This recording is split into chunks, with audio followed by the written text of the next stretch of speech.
तो हेलो दोस्तों, आप देख रहे हैं खौफनाक दहशत 33।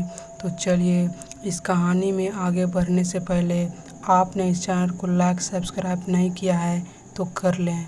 तो चलिए बढ़ते हैं आज की कहानी की ओर। ये कहानी है 3 लड़कियों की जो कि अनजान शहर में नौकरी के तलाश कर सस्ता घर ढूंढ रहे थे अपने रहने के लिए। मेरा नाम है सोनम।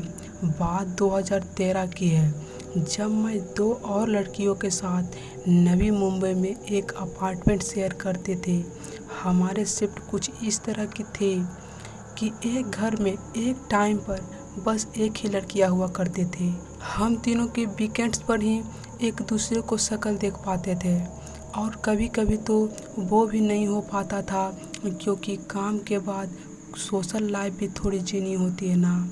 हम जहाँ रह रहे थे ये जो अपार्टमेंट थे एक पुराने बिल्डिंग में थे। ये जो पता नहीं कब बनी थी। अपार्टमेंट किसी चौल की तरह थी लेकिन उसमें हमारे तरह के और भी नौजवान रहा करते थे। ऐसा लगता था मानो वो बिल्डिंग हम जैसे लोगों को रेंट पे देने के लिए ही बनाई गई थी। वो अपार्टमेंट हम तीनों ने एक साथ ही मिलकर लिया था। हमने सेटल होने के बाद एक छोटी सी पार्टी रखी जिसमें हमारे खास दोस्त भी आए हुए थे। बस उनमें से एक मेरा दोस्त का नाम था शुभम।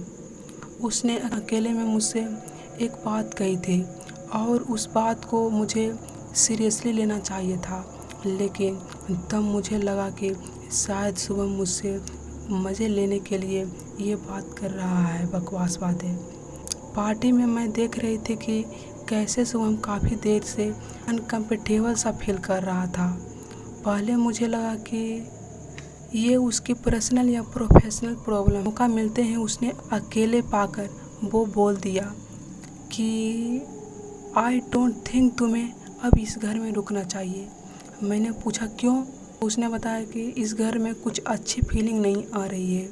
ऐसा लग रहा है जैसे इस घर में बहुत सारा दर्द छिपा हुआ है, बहुत सारा दर्द भरा हुआ है।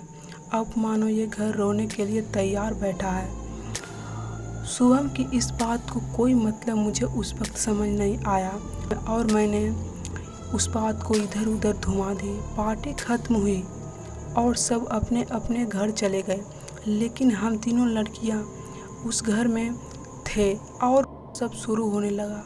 वो घर 2 कमरों का था जिसमें एक कमरे में हमने बिस्तर लगाए हुए थे, दूसरा में सामान रखा हुआ था। घर के हॉल को हमने एक लिविंग रूम बना दिया था जहां गेस्ट आकर बैठ सकते थे। सामान वाले कमरे की दीवार पर एक हनुमान जी की तस्वीर थी जो कि एक कील वाली फ्रेम पर चिपकी हुई थी। ये तस्वीर एक धागे के साथ कमरे की दीवार में एक कील पर टिकी हुई थी। रात के अचानक आवाज़ आती है। हम चेक करते हैं तो देखते हैं वो तस्वीर गिरी पड़ी है। तस्वीर हमारे सामने कभी नहीं गिरी, लेकिन कई बार अच्छे से टांगने के बाद भी वो हमेशा ज़मीन पर गिर जाती थी। अब मज़े की बात यह है कि उस कमरे की खिड़की हमेशा बंद रहती थी। किसी तरह की वहाँ पे कोई हवा, कोई आंधी उस कमरे में आना पॉसिबल ही नहीं था। उस तस्वीर की फ्रेम, धागे और यहाँ तक कि कील को भी हमने कई बार चेक कर लिया था। सब कुछ ठीक था, लेकिन थोड़े दिन बाद हमने वो तस्वीर उस दीवार से हटाकर एक टेबल के ऊपर रख दी थी, पर वो वहाँ से भी गिरती रहती थी और हम तीनों का एक रूटीन बन गया था जिसमें जिसे भी तस्वीर गिरी हुई मिलती वो उसे उठाकर सीधा कर देते या वापस रख देते थे। पर सबसे डरावनी बात कुछ और ही थी। ये शुरू हुआ जब पार्टी के 1-2 दिन बाद रात को अपने दोस्त से फ़ोन पर बात कर रहे थे। बात के बीच में अचानक मेरा दोस्त मुझसे कहने लगा कि तेरे घर में कोई बच्चा है क्या? मैंने बोला नहीं तो। फिर ये बच्चे रोने की आवाज़ कहाँ से आ रही है? मेरा दोस्त एकदम से शॉक था कि उसे फ़ोन की मेरे साइड से ही बैकग्राउंड में किसी बच्चे की रोने की आवाज़ सुनाई दे रही थी। मैंने फ़ोन कान से हटाकर ध्यान से सुनने की कोशिश की, लेकिन रात के सन्नाटे में कोई और आवाज़ मेरे कान में नहीं टकराई।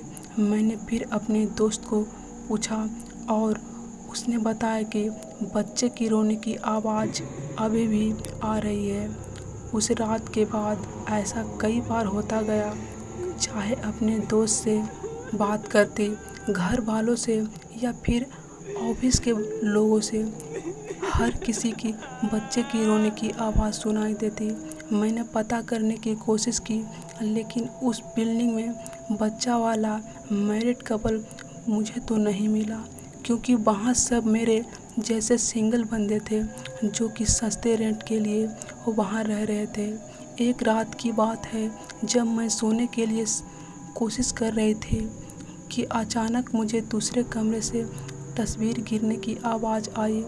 नींद तो आ नहीं रही थी, इसीलिए मैं उठकर दूसरे कमरे में तस्वीर उठाने चली गई, पर पूरी कमरे में ढूंढने के बाद भी मुझे वहाँ तस्वीर नहीं मिली। थक हार के मैं वापस अपने बेडरूम में आ गई और मैंने देखा कि वो तस्वीर मेरी खिड़की के पास रखे हुए थे। डर के मारे मेरा पैर कांपने लगा। मैंने तुरंत अपने रूममेट को फ़ोन लगाया जो अपने शिफ्ट पर थे और उसे ये सारे बात बताई, तो उसने बताया कि अरे वो मैंने ही दिन में एक टेबल पर रख दी थी खिड़की के पास, क्योंकि बार बार वो गिरती रहती थी रूम में। तब जाके मुझे सांस में सांस आई और फिर मेरे दिमाग में ख्याल आया कि अगर तस्वीर यहीं पर थी तो दूसरे कमरे से वो आवाज़ किस चीज़ की थी गिरने की। मैंने तुरंत अपने रूममेट को कॉल किया, लेकिन इस बार उसने फ़ोन नहीं उठाया, शायद वो बिजी हो गई होगी। मैंने शुभम को कॉल किया, उसे तस्वीर और आवाज़ के बारे में बताया। शुभम मुझे कहने लगा कि उसे पहले से ही इस घर में कुछ अच्छी फीलिंग नहीं आ रही थी, लेकिन उसने मुझसे पूछा कि तुम अकेले हो क्या? तो मैंने कहा हाँ, इस वक्त मैं अकेली हूँ, बाकी शिफ्ट पर गई हुई है। तो उसने कहा कि कहीं जा सकती हो इस वक्त किसी फ्रेंड के यहाँ या रिलेटिव के यहाँ? तो मैंने कहा कि क्यों? फिर उसने कहा कि अगर पॉसिबल हो तो चली जाओ, अब इस घर में रुको मत। मैंने कुछ सोचने के बाद अपना बैग पैक किया और अपने एक अंकल के यहाँ चली गई जो कि पास में ही रहते थे। वहाँ जाकर सुबह मैंने शुभम को फिर से फ़ोन किया और तब उसने बताया कि कल रात तुमसे बात करते वक्त मुझे तुम्हारे बैकग्राउंड से दो आवाज़ आ रही थी, एक किसी छोटी बच्चे की रोने की आवाज़, दूसरा किसी औरत की रोने की आवाज़। तभी मैंने पूछा था कि तुम अकेले हो क्या? उस दिन के बाद मैंने एक नया घर ढूंढना शुरू कर दिया था और तब तक मैं सोने के लिए शाम तक रोज़ आ जाते थे अपने अंकल के यहाँ पे। उस घर में अब कौन रहता है, वहाँ क्या हो रहा है, मुझे कोई आइडिया नहीं। कुछ जगहों के साथ कुछ ऐसी कहानियाँ जुड़ी होती है जिन पर यकीन करना आसान नहीं होता। ऐसी कहानियों पर कोई तब तक यकीन नहीं कर पाता जब तक कि खुद के साथ ऐसी कुछ घटना ना हो जाए, क्योंकि ये कहानियाँ हैं बुरी शैतानों की।